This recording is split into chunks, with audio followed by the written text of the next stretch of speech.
Candidates, get ready for the dictation.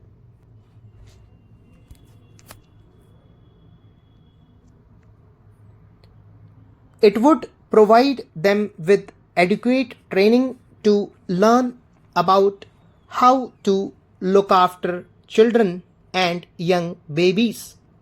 It would also provide assistance to the center's workers and a full-fledged training program of the workers has been undertaken.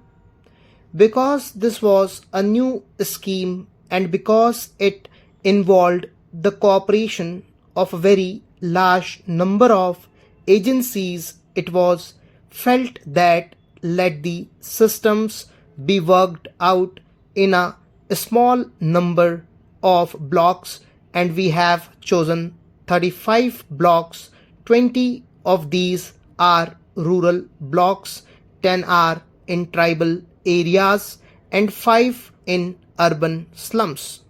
This program is being tried out and government would like to expand this scheme to a very large number of other blocks so that we are able to cover hopefully by the 7th plan period every block in the country. This is an important scheme whereby the problems of the rural children and the children belonging to the weaker sections of the community would be looked after from the point of view of immunization and from the point of view of what may be called preschool education or attitude formation and so on. This program, I am glad to say, has evoked proper response.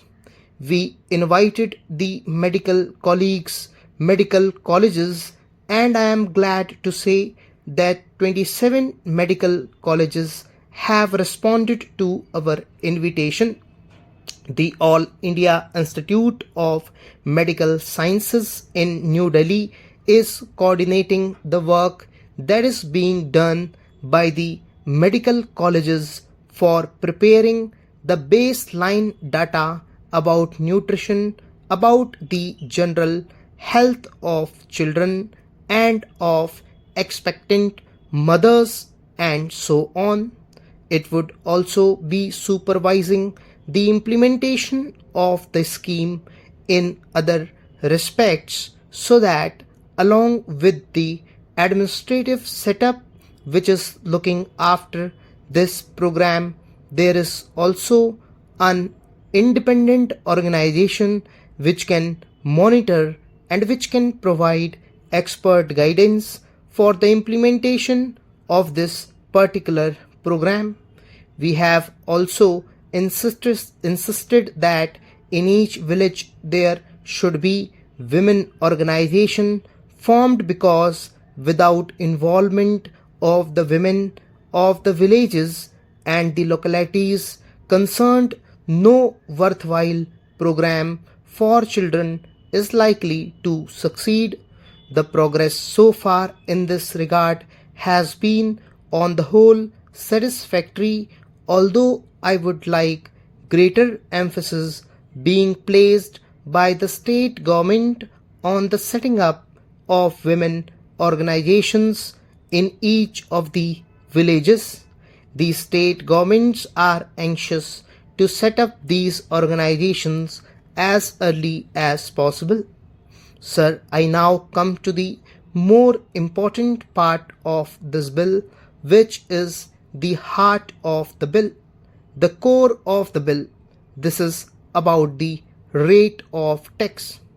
I will presently read portions from the Chief Economic Advisor's report. The heart of this bill is what the tax will be.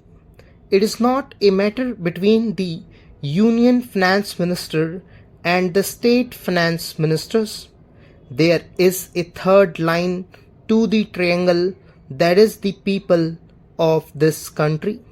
Every Union Finance Minister wants to maximize revenues.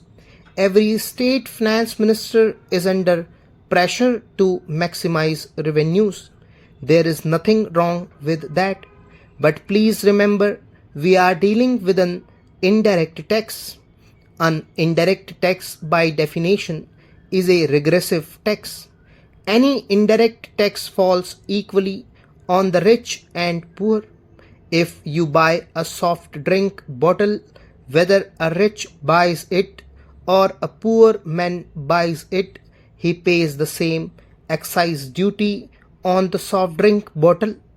That is why, world over, indirect taxes being regressive in nature, the trend is to keep them as low as possible.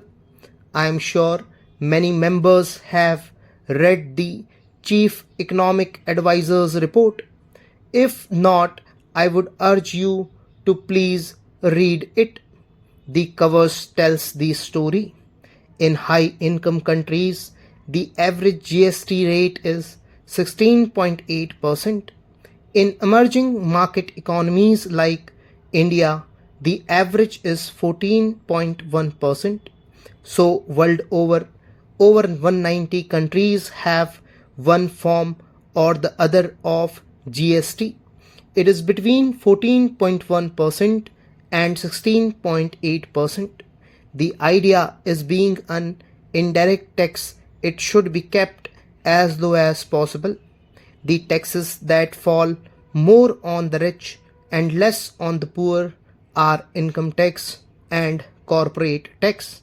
Those are the taxes consistent with other goals which the country may have. Those are the taxes which must be of principal sources of revenue. In fact, for many years in this country, there is a complete tax distortion.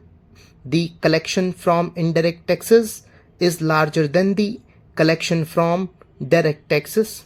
I think we crossed the line sometime in the year 2006 or 2007. Maybe in 2008 we crossed the line when the collection from direct taxes overtook the collection from indirect taxes, and that remain so even today in our country. In fact, the collection from the direct taxes should far outweigh the collection from indirect taxes. So what do? We need to keep the taxes low. At the same time, we must protect the existing revenues of the union government and the state government. So how do we go about it? We go about it by discovering what is called a revenue neutral rate. That is not the actual rate of tax. That is simply a step in deciding the slab rates. It is not so technical. In fact, it can be explained in fairly simple terms. You derive an R&R, and then from that R&R you work out the slab rates. Today, please remember, over 80% of excise duties are between 12 and 14%. Over 56% of VAT is in the range of about 13-14%. So on an average, 70% of the goods have a tax incidence of about 13-14%. But there are huge tax losses because of inefficient collection machinery, and a large number of goods escape taxes. They are neither captured by the union, neither captured and nor captured by the states, etc. etc. The GST is supposed to be a more efficient tax. If the union captures it, it cannot escape state tax. If the state captures it, it cannot escape union tax.